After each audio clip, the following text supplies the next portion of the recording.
right. So a lot to discuss today, but something caught my attention this morning as I was listening to the morning show, and they're talking about belief and kind of resetting where we are in the Eagles. And they were discussing who do you believe in more, right? Jalen Hurts or Nick Sirianni. And that's certainly a good discussion. I'm sure we'll have a similar one as the summer goes along here. But what caught my attention this morning was how many people didn't believe and didn't want to believe in Nick Sirianni. And look, I've had my problems and frustrations and concerns with Nick Sirianni, but their poll this morning, 88-12. Who do you believe in more, Hurts over Sirianni? And, Hugh, I was thinking about Sirianni and what he's done here. And we know there's been some very high highs, and there obviously was a major low. Yeah. And there was a major low last year. They collapsed under his watch, and that's on him. But the reality is this. This guy deserves a clean slate as we go into 2024. 3 years here, 3 playoff trips, 34-17 as a head coach, a Super Bowl appearance. I'm not trying to tell you we have the next Bill Belichick or the next Tom Landry, but I do think it is worth giving him the benefit of the doubt. I'm willing to wipe the slate clean for what happened last year, and I'm willing to see if this could work. And I'm going to give a couple reasons why. One, I've seen the setup work with Sirianni if the coordinators are strong. Last year, the coordinators were not strong, and he had no idea what to do. Yeah. He likely and hopefully has strong coordinators now with Kellen Moore and Vic Fangio. By the way, those guys are going to talk later today for the first time as Eagles coaches. I've seen this work with 2 coordinators. And I've also seen Sirianni bounce back before. Bounce back game pretty strong. I thought, and I think a lot of people thought, this guy is in over his head in his first press conference, whatever he was saying 4 years ago. And he got off to a 2-5 start, and I sat here and said, this is what a one-and-done coach looks like. And then a year and a half later, he's in the Super Bowl. So as bad as it got at the end of last year, he has bounced back before.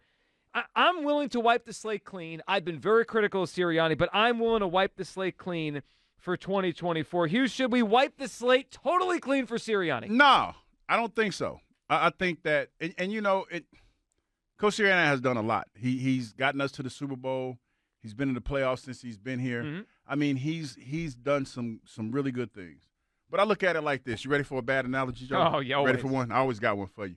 It's like being in a relationship where somebody cheats and you take them back, but you still look at them with the side eye. Forgive but don't forget? Yeah, you forgive but don't forget. Coach Sirianni has had some miscues since he's been here. Like, and I know I'm going to sound like a little bit of a hypocrite, but I'm okay with that. The fact that the situation that he had in Kansas City when he's jumping on the fans or whatever, that even though I did not have a problem with it, you look at that, and that leaves a sour taste in your mouth. The fact that we still don't know what happened in this locker room leaves a sour taste in my mouth. And I know I sat here yesterday, and people can say, but Hugh, yesterday you were talking about you're willing to forget the players. I am willing to forget the players. I am. I'm willing to forget not the coach. Because the coach sets the culture. And you know what? You want me to take my pettiness to another level with this one, Joe? Do it. Is when I was listening. You know, you watched the rookie camp and all that other stuff. Mm-hmm. And when they had it and he was talking, you know what he said that bothered me? When he started talking about resetting the core values. That burned my biscuits. I am that dude that was in a relationship that got cheated on, that took her back and is sitting back. Every time you hear certain words, I get triggered. And that triggered me. I'm not going to lie. That triggered me. So I'm sitting back, even though I am hoping for the best in this upcoming Eagles season, I am looking for signs, them aha signs. See, I knew you didn't change your ways. I knew it. I knew you were that same old cheating, lying, conniving, and scheming ass individual that you was that before. That sound a little personal.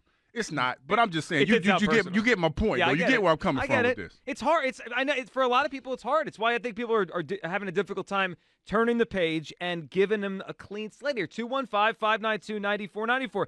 There's also this reality, and I'm probably going to get pushback on this, that a lot of what went wrong last year probably was out of his hands. That's how Kyle feels, that whole Titanic thing. Yeah, well, I don't want to to be a Kyle and go down with the ship, but I will say this.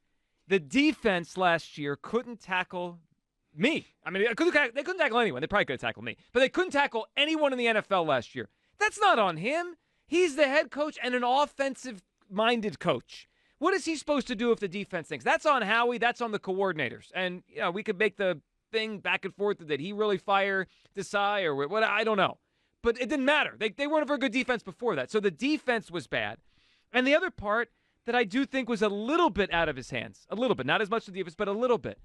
Jalen Hurts not playing well down the stretch. No, I don't believe that. So a couple things. We had Dallas Goedert on our show in late December. He was on every week last year, and he mentioned that he did think they had answers to the blitz, and they just didn't get to them. Now, he didn't come out and say that's on Jalen because the coach gave us answers, but we could all read between the lines. If we had answers and we didn't get to them, that's on the players on the field to execute. Mm-hmm. And then Howard this morning, he was part of the discussion with Cameron Ritchie about Sirianni, about Hurts, and listen to what Howard said about blame and who was more culpable down the stretch last season. Didn't sound like he thinks it's Sirianni. Howard, do you think Jalen was more culpable at down the stretch in 2023 than Hurts? Because than Sirianni. Yeah, I thought as bad as Sirianni was, I thought Jalen was a bigger problem. Yes.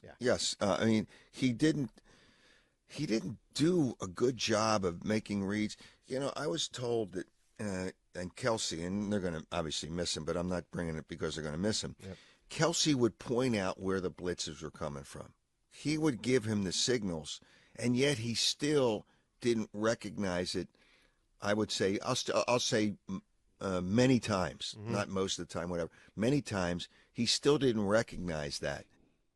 Didn't recognize it. If you're given the answers to the test and the test is presented to you and you fill out the wrong answer, that's not on the teacher. It's on the student. Well, isn't it the teacher's job to get you prepared for the test? But if you were prepared. No, I'm saying, isn't the teacher's job yes. to prepare you? But it sounds like the teacher prepared the student and the student still didn't do it. If the student isn't picking up what you're putting down, isn't that on the teacher? Because don't they have something now where they have the aptitude test that you have to take at every quarter or whatever, where you find out how well you're doing at teaching? Yeah, they have different ways to evaluate rather than just test scores. Yeah. So who when those tests come out and the students fail, who usually gets fired because of that? Well, if a lot of students are struggling, the teacher's to blame. Because the teacher is not doing what they're supposed to do to get the message to the students. That's Coach Sirianni, in my opinion. So I agree. But if there is a teacher that's given preparing the kid for the test and the kid just flops on the test for whatever reason, maybe they were tired, maybe they didn't go to sleep early enough, maybe they were out too late last night. That's on the student. A little accountability for the students here. But this is a student that we're talking about who look like they're on a trajectory to be like a rogue scholar. Rogue scholar? Rhodes. Rogue, not rogue.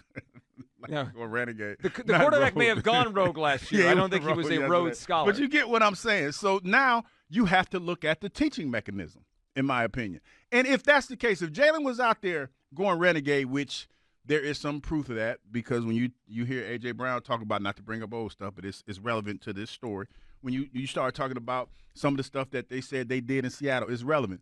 If that's the case, then it's on the coach to make sure that he's doing everything possible to get that student back on track. And with that analogy that you just gave, Joe, Coach Sirianni didn't do that. He didn't do that because this thing got progressively worse week after week, and he sat there in front of the media and told us he was got to do a better job, and he didn't do it. Again, I like Coach Sirianni, but if you want to be honest about all of this, I'm excited about what the new players bring to this team. I'm not so excited about the leader right now. I'm not excited about the leader of this group. I don't think you're the only one. I think a lot of people out there feel like you do. 215-592-9494. I have had frustration with Sirianni. I don't think we have the next all-time great NFL coach here, but I am willing to give him a clean slate for this year. He does have a good record as an Eagles coach. He does. It has worked. Even though I get frustrated with him, I think we all do. It has worked. I'm willing to give him a clean slate, new roster, new coordinators. I'm willing to try, and then look, I reserve the right, like anything else, to change my mind. It's 5 months from now if I'm like, this guy's just can't figure it out. But right now, I'm going to give him a clean slate this year. Let me ask you this question. I'm giving him a clean slate. And by the way, that had to be the last. I wonder the last time the Rhodes Scholarship was brought up on WIP. Yeah. None of us are exactly Rhodes Scholars here. I try to keep it innovative. But let me ask you a question. Okay. When you think about the way this offseason went, I'm talking about everything. About the fact that we had a press conference that felt like it was delayed for about a week. Yeah, 9 days. And all this other stuff. Because it snowed. Don't forget the snow. Do you feel that because of all those things, those intangibles that I brought up, that the Eagles have given him a clean slate? The higher-ups. Do you feel like from the way that they've handled – they didn't fire him. They didn't fire him. He's employed. Not being fired and having a clean slate are two different things. I'm asking you a question. Do you feel like they've given him a clean slate, or they're looking at him like, hey, bro, Now or never. Yeah. You know what I mean? We give you the side. Like we know what you've done in the past, but we still, you know what I mean? We still looking at you like, okay, let's see what you do with these new ingredients that we get. Well, considering they took 9 days of deliberation to not fire him, I think you have That's all I'm saying. That's all I'm saying. That's all I'm saying. All right, 215-592-9494. Are you willing to give Nick Sirianni a clean slate as we enter 2024? He presided over a collapse. Most of the coaches that do that don't get to come back. So we got to choose. I like Hugh's analogy today, actually. It's a dumb analogy, but it's a good one. Yeah, thanks a lot. Well, okay, like when you forgive someone, you can choose to bring up the past all the time, or you could choose to let's move forward and let's try to keep this thing on the right path. I'm going to try. Now, I can't tell you if I'm going to slip up and remind him what he did last year, but I am going to try. Oh, no, you're definitely going to do that. I'm going to try. I'm giving him a clean slate.